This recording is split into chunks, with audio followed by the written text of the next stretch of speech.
এক নজর দেখে নেব আজকে সারাদিনের শিরোনাম। বড়দিনে ভয়ঙ্কর দুর্ঘটনা, শতাধিক যাত্রীকে নিয়ে ভেঙে পড়ল বিমান। কাজাকিস্তানে 100 যাত্রী নিয়ে আছড়ে পড়ল বিমান, সঙ্গে সঙ্গে বিস্ফোরণ। টুকরো টুকরো হয়ে যাওয়া আজারবাইজান এয়ারলাইন্সের বিমানটি গন্তব্য ছিল রাশিয়া। কাজাকিস্তানের আক্তাউ বিমানবন্দরের কাছে কখনো উঠছে কখনো নামছে। আছড়ে পড়ার আগে আকাশে বিভ্রান্ত বিমান, বারবার ঘুরপাক খেয়ে মাটি ছুঁতে বিস্ফোরণ ঘটে, বহু যাত্রীর মৃত্যুর আশঙ্কা। আম্বেদকরকে নিয়ে পবিত্র সংসদে শাহী কটূক্তির বিরুদ্ধে দেশ জুড়ে কংগ্রেসের আন্দোলনকে তীব্র আক্রমণ করে কংগ্রেসের বিরুদ্ধে পাল্টা তোপ দাগলেন আসামের মুখ্যমন্ত্রী ডক্টর হিমন্ত বিশ্ব শর্মা। মুখ্যমন্ত্রী দাবি করেন, কংগ্রেস এমন একটি দল যার কাছে লজ্জা শব্দটিও শোভা পায় না। বলতে গেলে লজ্জা ও লজ্জিত যাদের কাছে তারাই হলো কংগ্রেস।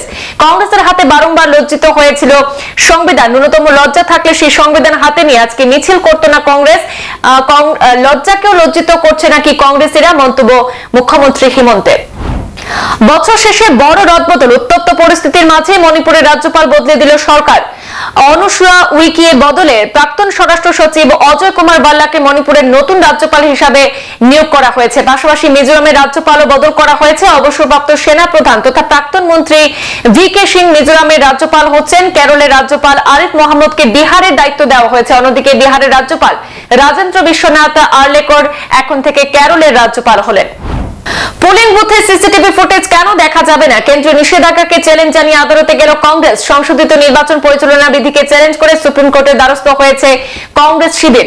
নয়া আইন অনুযায়ী শুধুমাত্র নির্দিষ্ট কিছু নথি দেখার অধিকার পাবেন দেশের সাধারণ মানুষ। বুথে সিসিটিভি ফুটেজ, ওয়েবকাস্টিং ফুটেজ, প্রার্থীদের ভিডিও রেকর্ডিং আর দেখা যাবে না। ফুটেজের অপব্যবহার রুখতেই নাকি এমন সিদ্ধান্ত নেওয়া হয়েছে দাবি কমিশনের। খাদ্য সুরক্ষা এবং অরুণোদয় প্রকল্পে প্রকৃত হিতাধিকারীরা বঞ্চিত হচ্ছেন। অনিয়মের বিরুদ্ধে নালিশ জানানোর জায়গা নেই বঞ্চিতদের। খাদ্য সুরক্ষা এবং অরুণোদয় পাইয়ে দেওয়ার নামে গরিব শ্রেণীর লোকেদের হয়রানি করা হচ্ছে। শুধু বিত্তবান লোক এবং বিশেষ রাজনৈতিক দলের লোকরাই উপকৃত হচ্ছেন এই প্রকল্পে। গুরুতর অভিযোগ তুলে সরব কাটিগড়ার কংগ্রেস বিধায়ক খলিল উদ্দিন মজুমদার। কাঁঠালতলীতে বহু পুরনো রেলগেট হঠাৎ করে কর্তৃপক্ষ বন্ধ করে দেওয়ায় বিপাকে পড়েছেন কয়েক হাজার জনগণ। রেলগেট পেরিয়ে রয়েছে পূর্ত সড়ক। 6 কোটি টাকা ব্যয়ে রাস্তাটি সংস্কারের কাজ বর্তমানেও চলছে। হচ্চকিত রেলগেট বন্ধ করার সমস্যায় পড়েছে নির্মাণ সংস্থাও। রাজ্য সরকারের হস্তক্ষেপ চেয়ে দ্রুত জনস্বার্থে রেলগেট খুলে দেওয়ার আর্জি জানিয়েছেন সাধারণ জনগণ। মন্ত্রী কৃষ্ণেন্দু পালের হাত ধরে নবরূপে সেজে উঠেছে করিমগঞ্জ জেলা তথা বর্তমান শ্রীভূমি জেলার শম্ভুসাগর পার্ক। শহরের ঐতিহ্যমণ্ডিত পার্কের নবরূপের আনুষ্ঠানিক উদ্বোধন করলেন মন্ত্রী কৃষ্ণেন্দু পাল। শহরের ঐতিহ্যবাহী শম্ভুসাগর পার্কটি দীর্ঘদিন ধরে আবর্জনা এবং জঙ্গলের দখলে ছিল। নতুন বছরের শুরুর আগে শ্রীভূমিবাসীকে নবরূপে শম্ভুসাগর পার্ক সচল করে দিয়েছে শ্রীভূমি পুরসভা।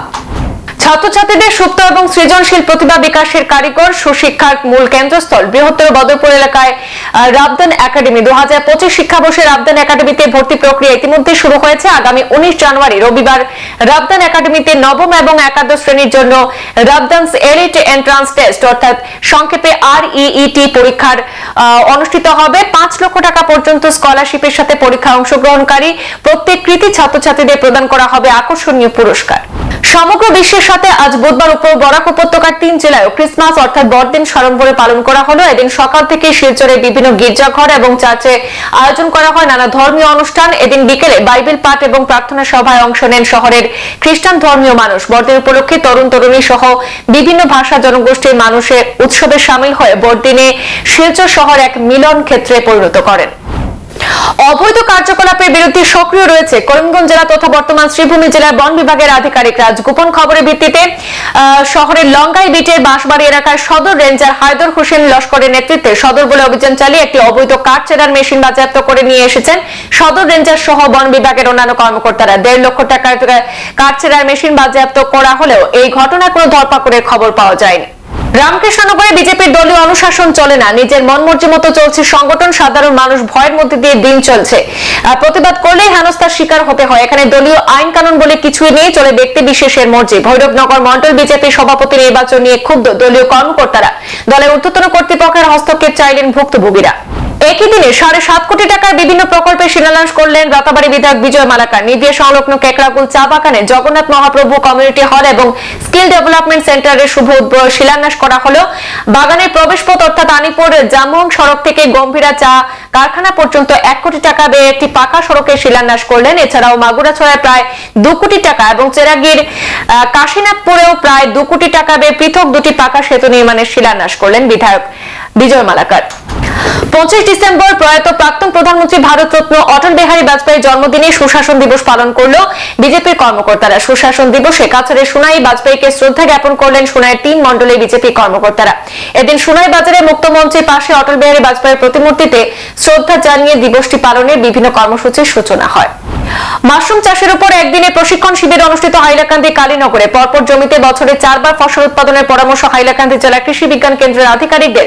শিবিরে বিশেষ করে মহিলাদেরকে মাশরুম চাষের গুরুত্ব আরোপ করেন হাইলাকান্দি জেলা কৃষি বিজ্ঞান কেন্দ্রের কৃষি বিশেষজ্ঞ ডক্টর সৌরভ শর্মা এবং গৃহজাত সামগ্রী দিয়ে জ্যাম, জেলি, আচার প্রস্তুত করার পরামর্শ দিয়েছেন এবং শীতকালীন বিভিন্ন রবি শস্যের চাষের ফসলের মাঠ পরিদর্শন করেছেন। আজ সংসদের সামনে হইচই কাণ্ড। পার্লামেন্টের মূল প্রবেশদ্বারের সামনে আগুন লাগিয়ে আত্মহত্যার চেষ্টা এক ব্যক্তির। সঙ্গে সঙ্গে ছুটে আসেন পথচারীরা, তারা সে উদ্ধার করেন ওই ব্যক্তিকে। কিন্তু কেন তিনি এই ঘটনা ঘটালেন তা এখনো পর্যন্ত স্পষ্ট হয়নি। প্রত্যক্ষদর্শীরা জানাচ্ছেন ওই ব্যক্তি নিজের শরীরে আগুন লাগিয়ে দিয়েছিল নিজে। হতচকিত অবস্থায় পুলিশ কর্মীরা ছুটে আসেন।